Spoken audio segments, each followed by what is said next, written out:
Howdy friends, Doc here with It's a Doc's Life. Wanted to share a little bit of video with you and some thoughts about the Hurricane Helene flooding in our area. Of course, western North Carolina and East Tennessee, along the rivers in East Tennessee, substantially impacted by that. Here's some video footage of my neighbor's storage. I think they have a small garage down here, swimming pool, storage building, a little pavilion. You can see that the flooding is back up into their building here. And for the first time ever in my life, I see debris floating upstream from right to left. The stream flows from left to right. You can see the clouds in the mountains. Most of the rain's pretty much ended, and my neighbor's field across the way, that water is substantially infringed on that field. Normally, the creek is not that wide. Here's a photo of the Nolichucky Dam at Davy Crockett Reservoir. This dam was built in 1913. And during the peak of the flooding, I think that the water level rose 10 feet higher than normal at this dam. Again, it was 1913 hydroelectric dam here in East Tennessee. So it's been around a long time.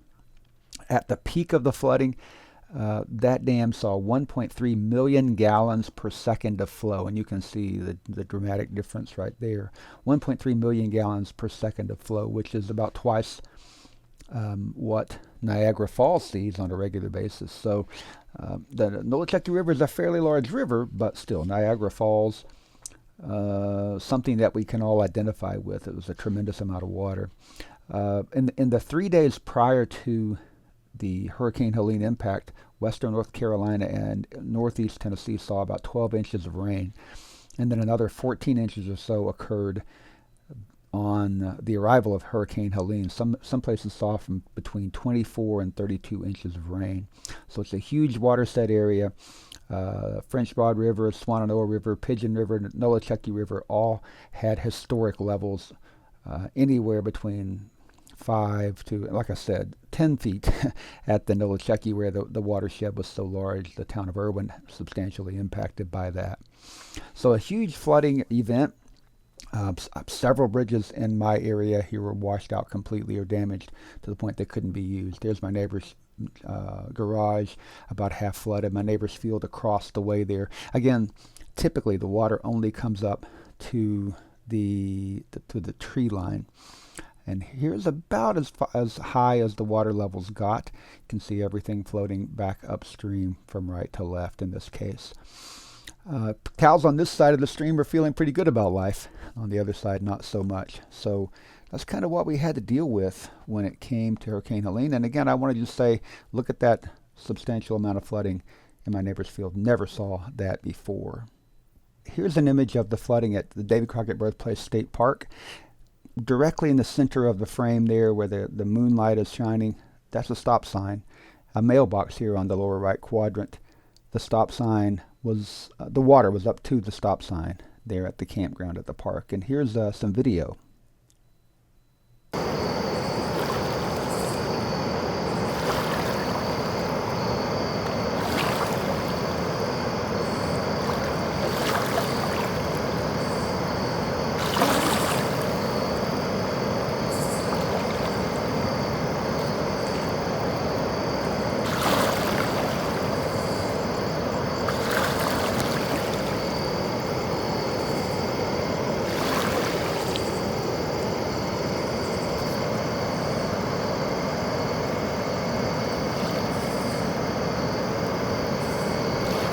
So you could hear the roar of the river in the distance and the lapping of the water.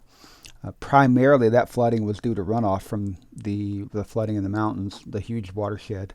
And that lapping was just simply the overfilling of water coming down. By the time I recorded that video, I think the height of the flooding had passed. It was starting to gradually recede. By the next morning, all the flooding in my neighbor's field was gone. We were pretty much back to normal, about the same level we would have seen in a typical flood event locally. We didn't have very much rain locally, actually. This is the sign from the Davy Crockett Birthplace State Park. Everything was kind of inundated here. And you'll see that a huge amount of mud in on the road there. The water was back up about to where I'm standing. This is the stop sign, the view that I showed earlier. And there's another view of that. We've got the stop sign here. Most everything in the park was wiped completely away, and a layer of about 8 inches of silt and mud was deposited from upstream, washed away from upstream. So that was really the event in a nutshell. Goodness gracious, beautiful day today. I'm out, you see my camera here. I'm out and about living here in the Hurricane Helene flood area, or at least our area is affected a bit. I thought I'd come out and do a little recording today and show a bit of that, not a ton, but a little bit of it. I'll crank up this camera here in a minute maybe. But you can see quite a bit of it just here. I'm going to turn on this road up here. We'll go down to the end of it and I'll show you what we see down there.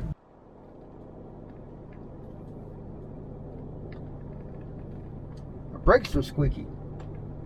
They're new brakes, but somehow they're squeaky.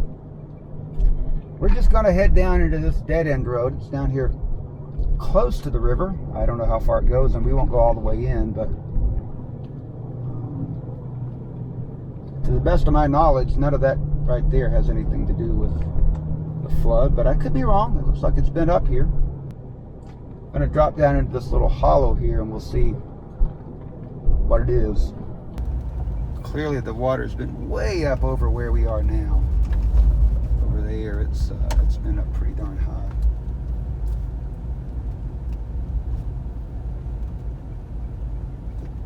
Way up there pretty high.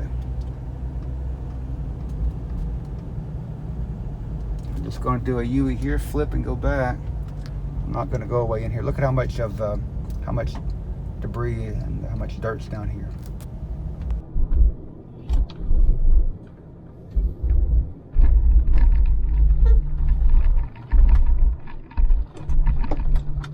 Whole area down in there was flooded completely out.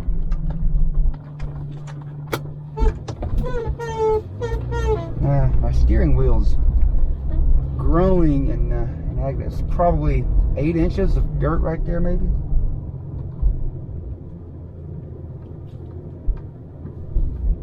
I don't know how much dirt there is, probably 8 inches or so. And the water here has been backed up over the top of my Jeep here, so definitely up over where we are right now. I think it's probably been, let's see, been up there, probably about right here is where it stopped. No, I don't know. Look over here, it's been up into these trees, up over here, up over there. Came on up probably about right here somewhere is where it kind of trickled out. I guess it ran out about right here at this area. It's pretty crazy.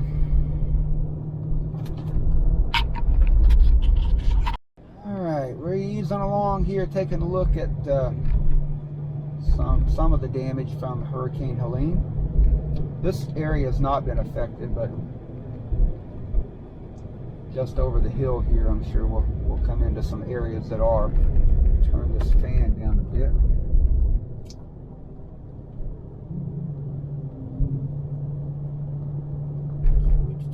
Driving my Jeep Cherokee today. This is a vehicle I bought brand new 26 years ago. Yeah. Brand new 26 years ago. It's been a very good vehicle, 98 Cherokee.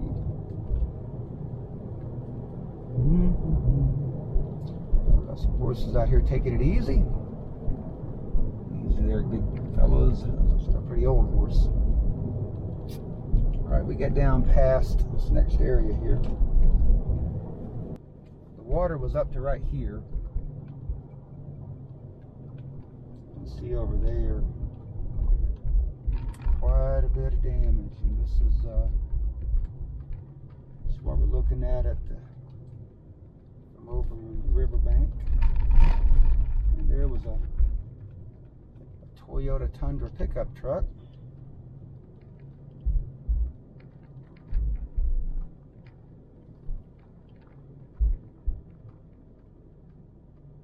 obviously been all the way up into these trees here.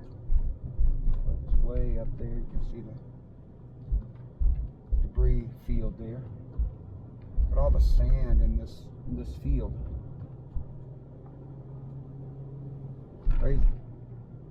Turned this field into a sandbar. Try to give you as much of this as I can. Let's drive along.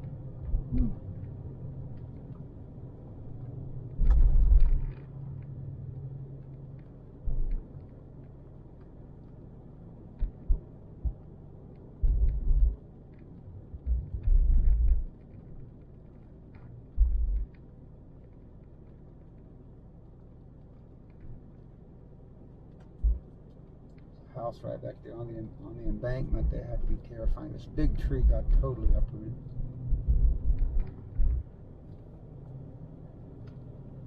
Wow, that is crazy.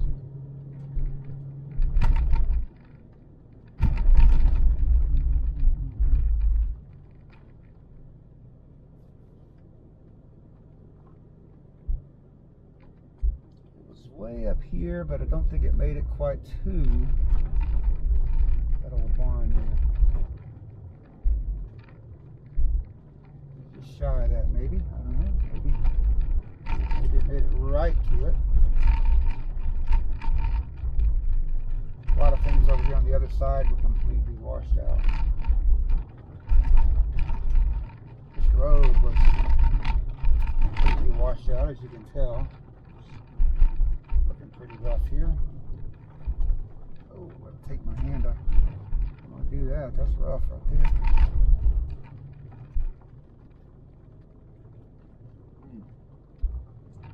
Goodness.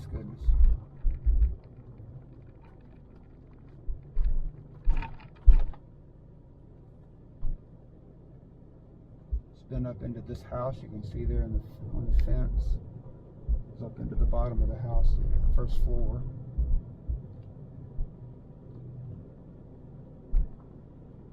Here, this old milk parlor, it looks like.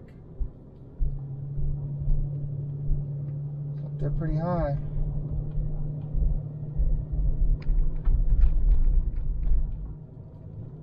I think right about here is where the embankment becomes high enough and the surrounding area is low enough. You can see all the debris out that way. It just got completely obliterated in that area. This field's over there just got wiped out.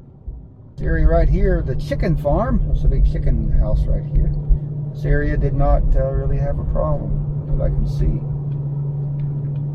Everything below it got whacked, but this area is not bad. That would have been scary to be here, seeing that happen.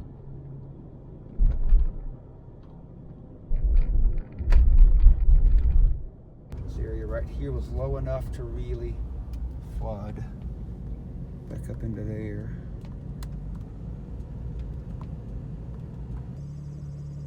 And this is Bailey Bridge. You can see how washed out that was. It's completely gone out there, and the embankment's washed away here close. Pretty impressive, and the water was all the way up into here, all the way over to the other side of the destruction and farther.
Okay, I have to record this. This is a chicken tractor, but check it out. It's got some sort of jacks on each side of this carport, axles.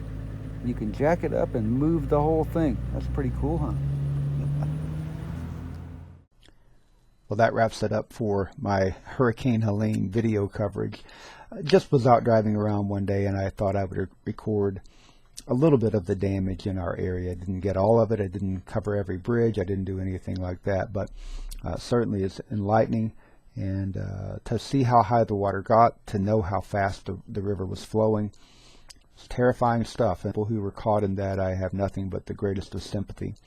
I also want to say that it's hundreds of millions of dollars in damages, and it's going to be years and years before things are relatively back to normal in many ways. And of course, the landscape is now dramatically different. A lot of the soil has been removed from the riverbed. It's been scoured, I think is the word that the geologists use. So we have a different landscape now, and things will not go back to what they were. It will be a different landscape. The highest flood on record for our area, to be sure. I do want to say that I want to send out a big thank you to all the people who work in as first responders in hospitals, police departments, firefighters, EMTs. All those individuals need a big thank you. Certainly worked tirelessly and did a lot of wonderful things during this terrifying experience for a lot of people. And I also want to say thank you to all the people who are doing the things to keep the lights on, the water running, and all those types of things, the utilities crews who came to our area from all around the country and also from Canada to help get the power back on and the water running and things like that. Kudos to our local utility companies for all the hard work that they did and continue to do all the time. As the saying goes, civilization is fragile, and when things fall apart, they fall apart very quickly. We were fortunate; we only had about 3 days without power and about a week without running water, but we had stored water and we had a generator, so we weren't terribly inconvenienced. Our home wasn't damaged whatsoever, so we've been very fortunate. But again, thank you to those people who work in whatever capacity to keep our civilization running efficiently and effectively, and that includes everybody who keeps a business open and does all the hard work in that regard as well. We take it for granted, but it could be gone tomorrow. I'm going to leave you on that bright note, I suppose. I'm going to have a lot of other videos coming up here on It's a Doc's Life. Several videos with tractors and sawmill, and I have a lot of other things going on. So I'll have those coming up shortly. I hope you'll stick around, and I hope you'll come on back, like and subscribe, share with somebody if you think they might like the content. And until I see you again, endeavor to persevere.